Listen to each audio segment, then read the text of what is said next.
ബിപിക്ക് continuous ആയിട്ട് മരുന്ന് കഴിക്കുന്നുണ്ട്. പക്ഷേ ബിപി കൺട്രോൾ ആവുന്നില്ല. അതുപോലെ കാൽപാദത്ത്, അതുപോലെ മുഖത്തൊക്കെ നീരൊക്കെ ആയിട്ട്.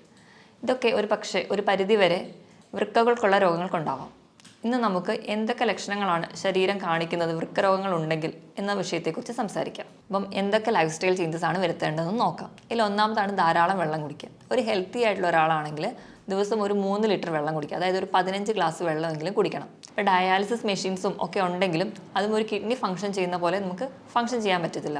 അപ്പോൾ മുകളിൽ പറഞ്ഞ പോലെ കൃത്യമായിട്ട് ഡയറ്റും അല്ലെങ്കിൽ കൃത്യമായിട്ട് തന്നെ നമ്മുടെ ജീവിതശൈലികളിലൊക്കെ മാറ്റം വരുത്തിയാലും അല്ലെങ്കിൽ കൃത്യമായി വ്യായാമം ചെയ്യുന്നത് വഴി ഒരു പരിധി വരെയൊക്കെ നമുക്ക് കിഡ്നി ഡിസീസസ് കൺട്രോൾ ചെയ്യാൻ പറ്റും.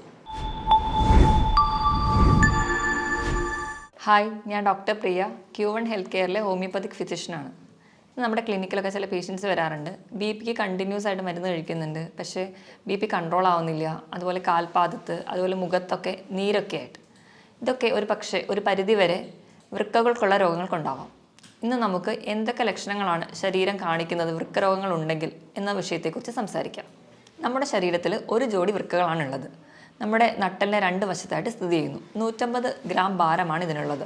നമ്മുടെ ശരീരത്തിലെ മാലിന്യങ്ങളെയൊക്കെ മൂത്രത്തിലൂടെ പുറന്തള്ളലാണ് പ്രധാന ഫംഗ്ഷൻ. ഇതിനായിട്ട് 1 മിനിറ്റിൽ ഏകദേശം 1.25 ലിറ്റർ രക്തം ശുദ്ധീകരിക്കപ്പെടുന്നു. അതായത് ഏകദേശം ഒരു 4 മിനിറ്റ് കൊണ്ട് നമ്മുടെ ശരീരത്തിലെ മൊത്തം രക്തത്തെ ഒരു തവണ ശുദ്ധീകരിക്കാനുള്ള കഴിവ് നമ്മുടെ വൃക്കകൾക്കുണ്ട്. ഈ മാലിന്യങ്ങളെ പുറന്തള്ളുന്നതിന് പുറമെ നമ്മുടെ ശരീരത്തിലെ ലവണങ്ങളെയും അല്ലെങ്കിൽ മറ്റ് ധാതുക്കളുടെ ലെവലൊക്കെ മെയിൻറ്റെയിൻ ചെയ്യാനും അതുപോലെ നമ്മുടെ വൈറ്റമിൻ ഡി, നമ്മുടെ എല്ലുകൾക്കും പല്ലുകൾക്കൊക്കെ ബലം നൽകുന്ന വൈറ്റമിൻ ഡിയുടെ ആക്റ്റീവ് ഫോമിൽ എത്തിക്കാനും അതുപോലെ തന്നെ നമ്മുടെ ചുവന്ന രക്താണുക്കളെ ഉൽപ്പാദിപ്പിക്കാൻ വേണ്ടിയിട്ടുള്ള എറിത്രോപോയിറ്റിൻ എന്ന് പറയുന്ന ഹോർമോൺ ഉൽപ്പാദിപ്പിക്കാനും ഒക്കെ നമുക്ക് വൃക്കകളുടെ സഹായം ആവശ്യമാണ്. ഇതോടൊപ്പം തന്നെ നമ്മുടെ ബിപി കൺട്രോൾ ചെയ്യുന്ന ഫംഗ്ഷനും വൃക്കകൾ ചെയ്യുന്നുണ്ട്. ഈ വൃക്കകളുടെ പൂർണ്ണമായ സ്തംഭനം നമ്മൾ പ്രധാനമായിട്ടും 2ആയിട്ട് തരംതിരിച്ചിട്ടുണ്ട്. അതിൽ ഫസ്റ്റ് വണ്ണാണ് അക്യൂട്ട് അല്ലെങ്കിൽ താൽക്കാലികമായിട്ടുള്ള സ്തംഭനം. ഇത് എന്തുകൊണ്ടൊക്കെ ഉണ്ടാവുമെന്ന് നോക്കാം. പ്രധാനമായും എന്തെങ്കിലും അണുബാധകളൊക്കെ ഉണ്ടാകുമ്പോഴാണ് അക്യൂട്ടായിട്ട് കിഡ്നി ഫെയിലിയർ വരിക. മെയിൻലി മലേറിയ അല്ലെങ്കിൽ എലിപ്പനി, ഡെങ്കിപ്പനി തുടങ്ങിയ അസുഖങ്ങൾക്ക് ശേഷം നമുക്ക് കിഡ്നി ഫെയിലിയറുകൾ വരാം.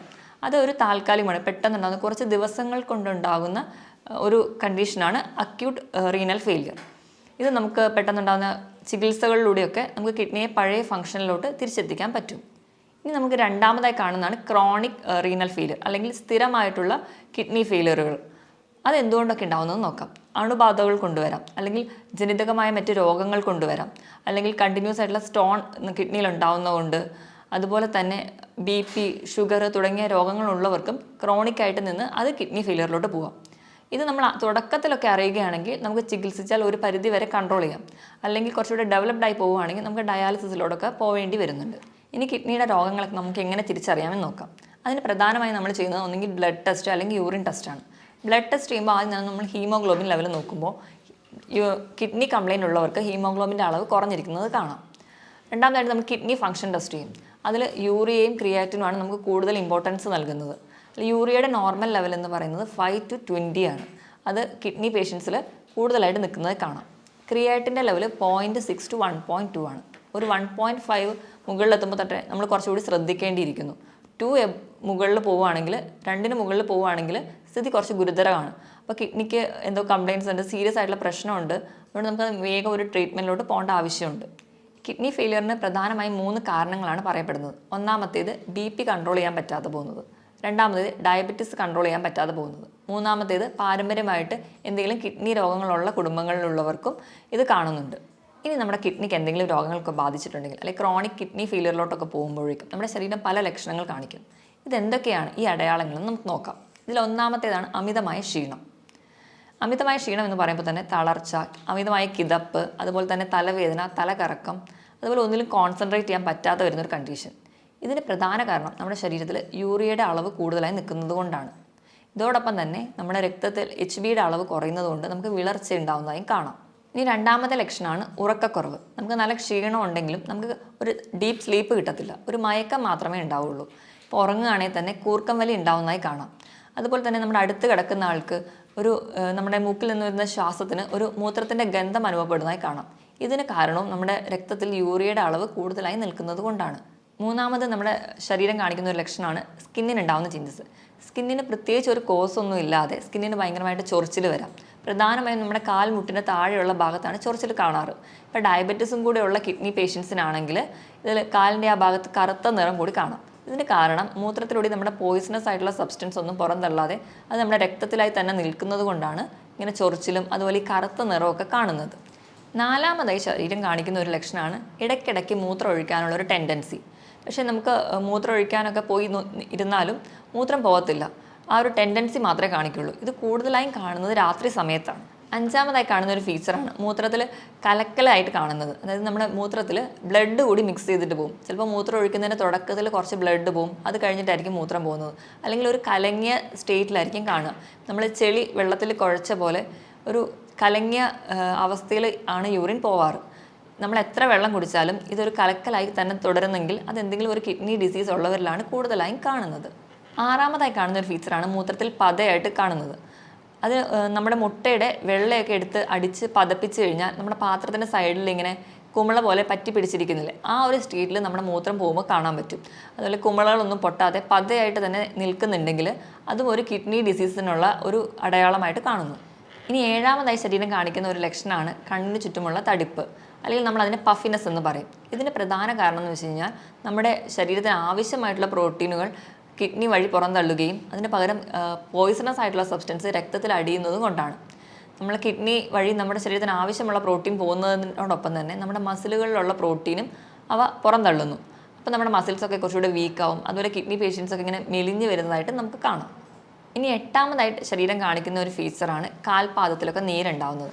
ഇതിന് പ്രധാന കാരണം എന്ന് വെച്ചിട്ടുണ്ടെങ്കിൽ നമ്മുടെ കിഡ്നിയുടെ എന്തെങ്കിലും ഡിസീസസ് വന്ന് കിഡ്നി ഫെയിലിയർ ആയിട്ടുണ്ടെങ്കിൽ നമ്മൾ വേണ്ടത്ര രീതിയിൽ ബ്ലഡൊക്കെ ഒന്നും പ്യൂരിഫൈ ചെയ്യാതെ പോകും. അപ്പോൾ ഈ ഫ്ലൂയിഡ് എല്ലാം കൂടി റിട്ടെയിൻ ചെയ്യുന്നതുകൊണ്ട്, ഫ്ലൂയിഡ് ഇങ്ങനെ കെട്ടിക്കിടക്കുന്നതുകൊണ്ടാണ് കാൽപാദത്തിന് നീര് വരിക. പല കാരണങ്ങൾ കൊണ്ട് നമുക്ക് കാലിലൊക്കെ നീര് വരാം. ചില സന്ധിവാതങ്ങൾ കൊണ്ടുവരാം, അല്ലെങ്കിൽ യൂറിക് ആസിഡിൻ്റെ പ്രശ്നം കൊണ്ടൊക്കെ വരാം. പക്ഷേ ഈ നീരും നമ്മുടെ കിഡ്നി ഡിസീസിനുള്ള നീരും രണ്ടും രണ്ടായിരിക്കും. നമ്മൾ ചിലപ്പോൾ കാല് തൂക്കിയിടുമ്പോഴേക്കും ഈ കിഡ്നി ഡിസീസ് ഉള്ളവർക്ക് നീര് പെട്ടെന്ന് വരുന്നത് കാണാം. അതുപോലെ തന്നെ നമ്മൾ കാല് പൊക്കി വെച്ചതുകൊണ്ട് ഈ നീര് പെട്ടെന്ന് കുറയുന്നതായിട്ട് കാണാൻ പറ്റില്ല. ഇത് തന്നെ വെച്ച് നമുക്ക് ഡിഫറൻഷ്യേറ്റ് ചെയ്യാം, ഇത് കിഡ്നി ഡിസീസസ് കൊണ്ടാണോ അതോ മറ്റ് സന്ധി രോഗങ്ങൾ കൊണ്ടാണോ ഉണ്ടാവുന്നതെന്ന്. ഒമ്പതാമതായി ശരീരം കാണിക്കുന്ന ഒരു ലക്ഷണമാണ് വിശപ്പില്ലായ്മ. നമ്മൾ എത്ര പട്ടിണി കിടന്നാലും നമുക്ക് പ്രത്യേകിച്ച് ഒരു വിശപ്പൊന്നും തോന്നത്തില്ല. അതുപോലെ തന്നെ മറ്റു ചിലർക്കാണെങ്കിൽ ഭക്ഷണം കാണുമ്പോൾ അല്ലെങ്കിൽ ഭക്ഷണത്തിൻ്റെ സ്മെല്ലടിക്കുമ്പോഴേക്കും ഓക്കാനവും ഉണ്ടാവും.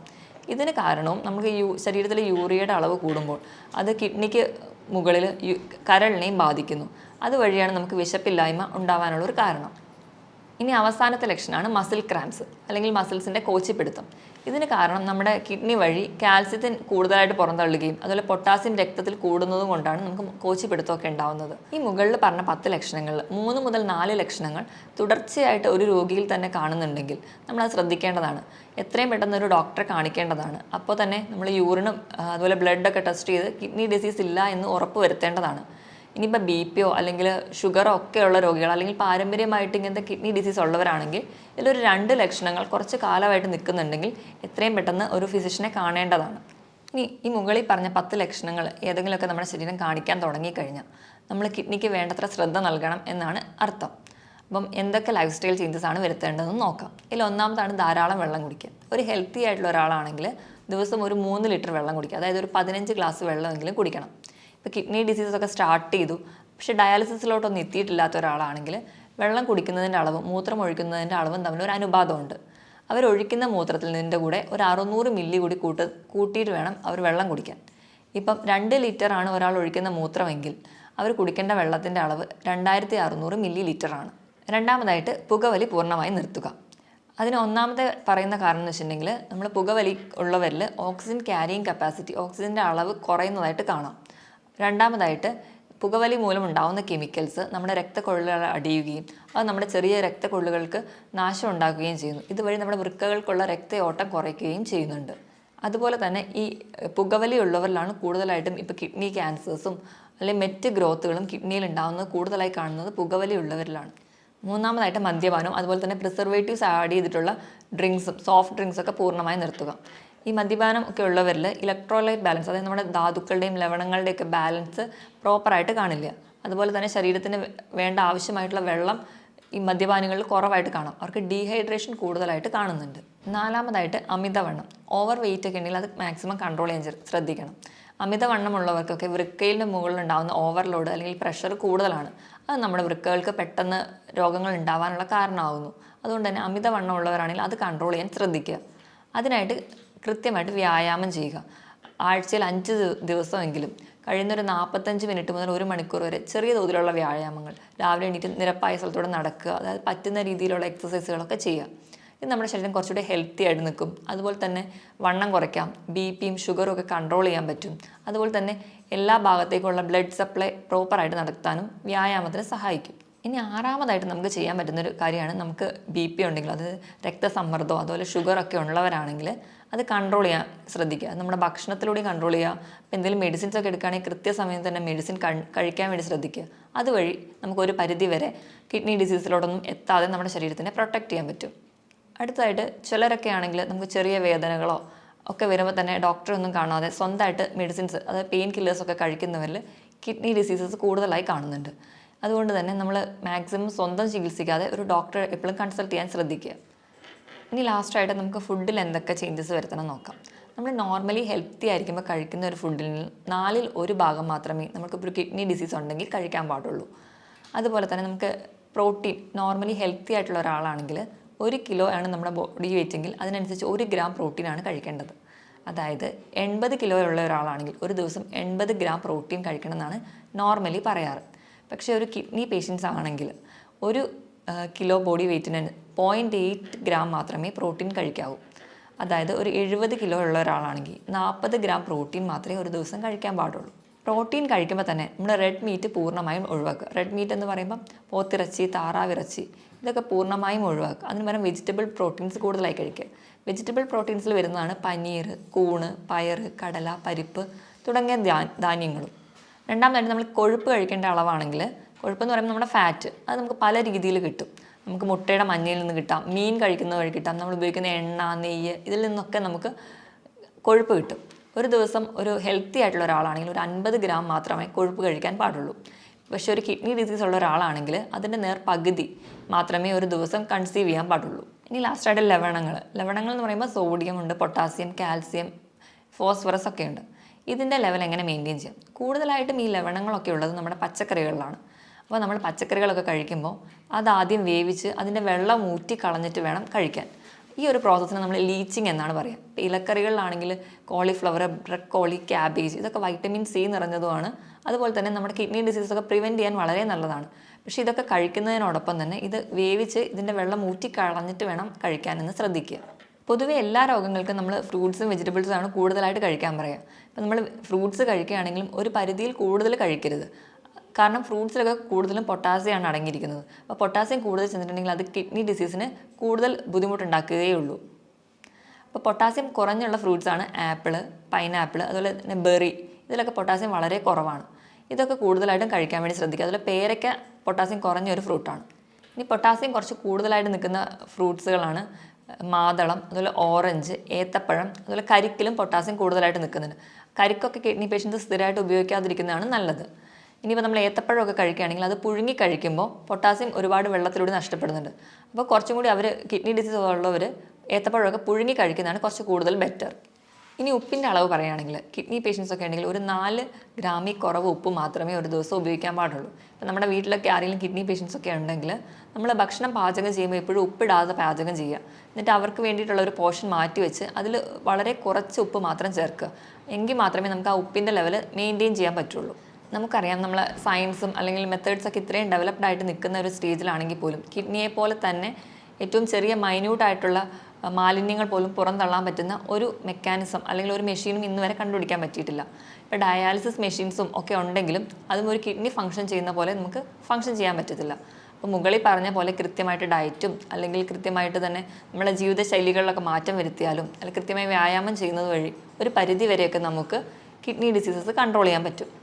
ഇതിനോടൊപ്പം തന്നെ കിഡ്നി രോഗങ്ങൾക്കുള്ള ഫലപ്രദമായ ചികിത്സയും ഹോമിയോപ്പതിയിലൂടെ ലഭ്യമാണ്. ഇനി മറ്റൊരു ഹെൽത്ത് ടോപ്പിക്കുമായിട്ട് വീണ്ടും കാണുന്നതുവരെ നന്ദി.